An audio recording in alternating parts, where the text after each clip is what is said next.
வாங்க, இன்னைக்கு குட்டி சிந்தனைக்குள்ள போலாமா? மரியாதை எப்படி வரும் நமக்கு?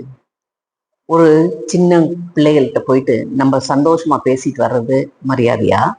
அல்ல நமக்கு ஈக்குவலா இருக்கவங்கள்ட்ட ரைட் ரெஸ்பெக்ட் கொடுத்து பேசுறோம் அப்படின்னு சொல்லிட்டு மரியாதையா?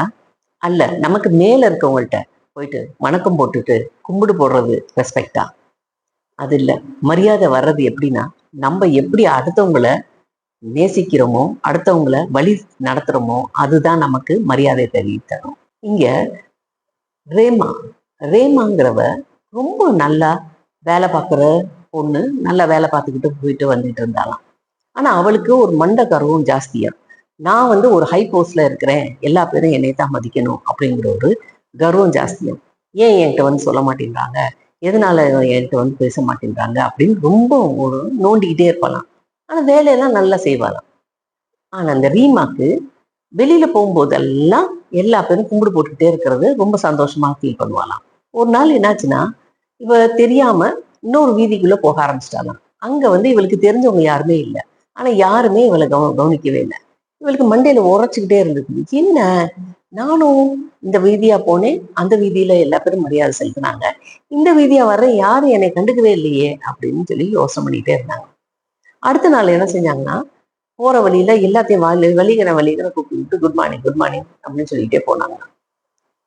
இதே இது தொடர்ந்து 2 நாள் 3 நாள் செஞ்ச உடனே அந்த ஆட்கள் இவங்க வருவாங்க, நம்ம குட் மார்னிங் சொல்லணும் அப்படிங்கிற மாதிரி ஒரு செட்டப்ல நின்றுகிட்டே இருந்தாங்களாம்.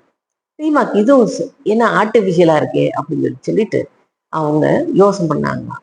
சரி, என்ன ரீசனா இருக்கும் அப்படின்னு யோசனை பண்ண பிறகுதான், சரி நம்ம வந்து குட் மார்னிங் சொல்லிட்டு அவங்க வந்து பழக்கிட்டே வந்தோம். இப்போ நம்ம என்ன செய்யணும்னா, அவங்கள பார்த்து ஒரு சிரிச்சுட்டு போனோம்னா என்ன நடக்குதுன்னு பார்ப்போம் அப்படின்ட்டு சிரிச்சுட்டே போனாங்களாம்.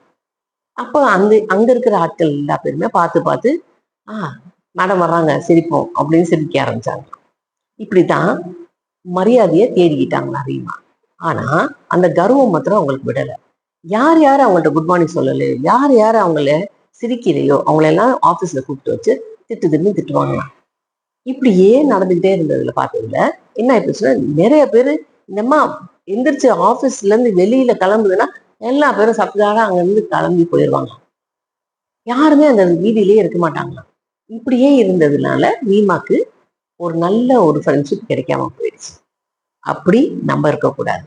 நம்ம எல்லாத்துக்கும் மரியாதை செலுத்தி எல்லாத்தையும் வரவேற்று வாழ்க்கையில வாழணும். வாழலாமா?